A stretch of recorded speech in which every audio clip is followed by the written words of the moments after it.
પાટણના આરીજમાં સરકારી દસ્તાવેજોનો એક મોટો છબરડો સામે આવ્યો છે। જાપટપુરા બની ગયો ઇસ્લામપુરા। જી હા, રાતોરાત મુસ્લિમ નામાંકરણ થઈ ગયું। આરીજમાં આખો વિસ્તાર રાતોરાત બદલાઈ જાય છે। લોકોના સરનામા બદલાતા જનતા ચોંકી ઉઠી। સરકારી ગેજેટ કે સત્તાવાર ઠરાવ વગર આખો વિસ્તાર કઈ રીતે બદલાઈ ગયો? કેવાયસીના નામે આ કેવો લોચો? રાશન કાર્ડના કેવાયસી કરાવવા ગયેલા લોકોના સરનામા બદલાઈ ગયા। જાપટપુરાનું નામ ઇસ્લામપુરા થતાં જ સ્થાનિકો લાલગુમ થયા। તંત્રની કામગીરી સામે લોકોમાં રોષ છે। સરકારી બાબુઓએ વિસ્તારની ઓળખ જ બદલી નાખી। સ્થાનિક રહીશોનો વહીવટી તંત્ર પર સીધો પ્રહાર।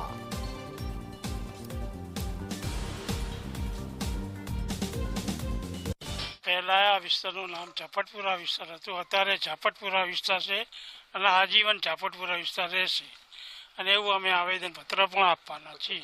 બસ અમારી ઈચ્છા છે કે જાપટપુરું રહે અને જાપટપુરું રાખવાનું છે। આ જાપટપરા વિસ્તાર, આ એરિયાનું નામ જ જાપટપરા શરૂઆતથી છે અને આવનાર સમયમાં પણ જાપટપરા વિસ્તાર જ રહેશે।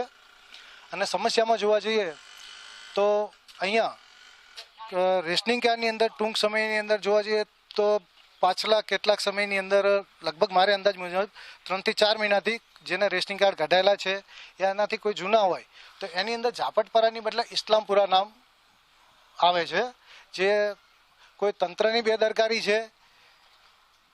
અને અહીંયા લગભગ 125 મકાન છે, જેની અંદરથી 60 થી 65 મકાન હિન્દુઓના છે અને 70 થી 75 મકાન મુસ્લિમોના છે।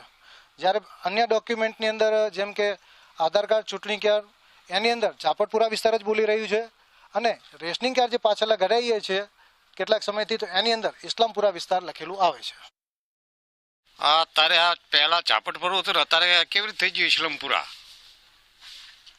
અમારું કહેવું એવું છે કે પહેલું જાપટપુરું જ હતું, રેકડે બોલે છે જાપટપુરું છે, ઇસ્લામપુરા કેવી રીતે થાય? કે જેને પણ આ વિસ્તારનું નામ બદલવાની કોશિશ કરી હોય એમના વિરુદ્ધ કાયદાકીય કાર્યવાહી કરવામાં આવે। અને એક અઠવાડિયા અગાઉ મામલતદારશ્રીને અમે વિશ્વ હિન્દુ પરિષદ અને અહીંના જાપટપરા વિસ્તારના રહીશો દ્વારા અમે એક આવેદનપત્ર આપેલું હતું કે આ વિસ્તારના નામ સાથે જેને પણ ચેડા કરેલા છે એમના વિરુદ્ધ કાયદેસરની કાર્યવાહી કરવામાં આવે અને કોઈ પણ અધિકારીઓ દ્વારા પણ ચેડા કરવામાં આવે તો પણ એમના વિરુદ્ધ કાયદેસરની કાર્યવાહી કરવામાં આવે।